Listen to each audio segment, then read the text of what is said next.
Well, we asked the question, is government doing enough to address the tensions in Phoenix as well as the surrounding areas? Annah Moyo-Kupeta from the Center for the Study of Violence and Reconciliation joins me now for this conversation. Anna, thank you so much for your time this evening.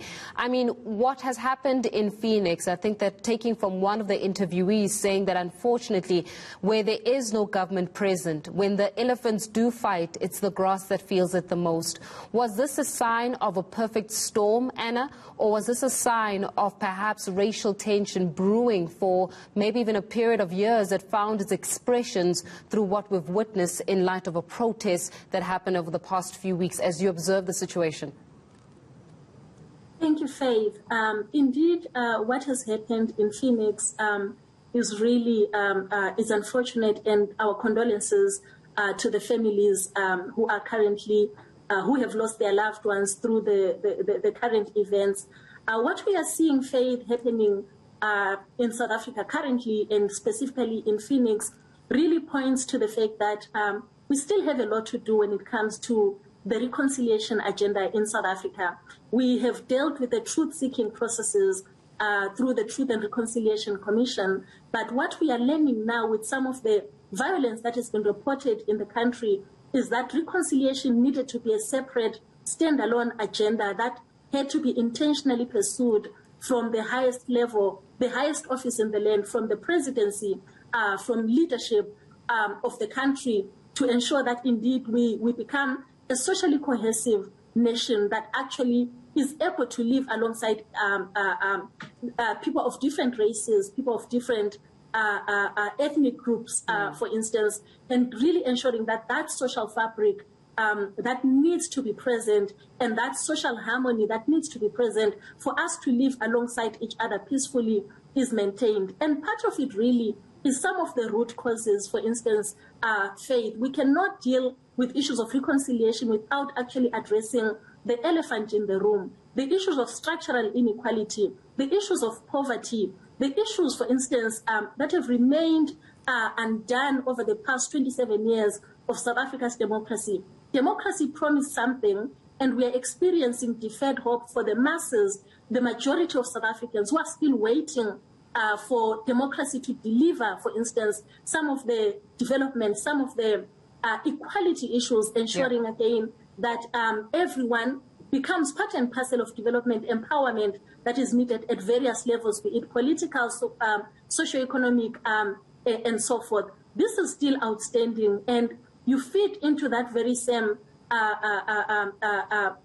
you fit into that crisis, the issue of the COVID-19 pandemic and some of the inequalities that have been unraveled by COVID-19, for instance, the vulnerabilities that continue to exist, most of them structural. You begin to see the kind of desperation, the kind of tensions, and the fault lines in our democracy that are continuing. Well then, Anna, just to interject there, let's speak a little bit more about that desperation that you're making light of, because many would say that in this instance, reconciliation cannot take place where justice has been denied. So in the effort of reconciling, is it not then up to community members to actually put pressure on the SAPS to investigate who are the perpetrators behind these killings so that people may be given some form of indication that government cares and that the loss of life, even if it's one life, is not something that we sweep under the carpet? Indeed, Faith. So reconciliation needs to happen alongside issues of justice, ensuring that also justice takes its course.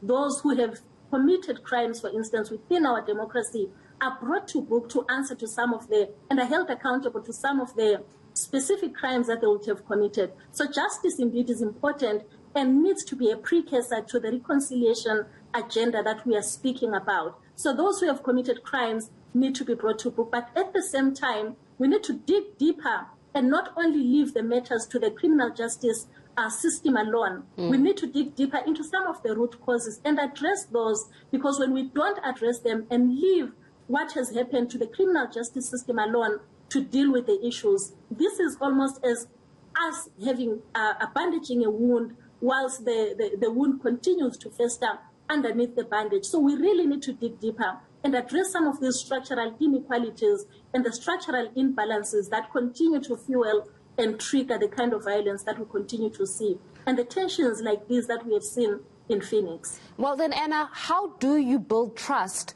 where trust has clearly been broken on all sides? And I also want to pay mind to the role that fake news has had in fueling some of these tensions, in fueling the conflict that we've seen. There's a lot of mistrust. Where do you start to rebuild the trust again? Indeed, Faith, we need to start at the very beginning. We need to start with conversations, honest conversations around where are we in terms of our reconciliation agenda. We need to dig deeper into what are the issues, what are the grievances, for instance. We need to bring the different parties to the table and hear people out around some of the issues that they continue to contend with.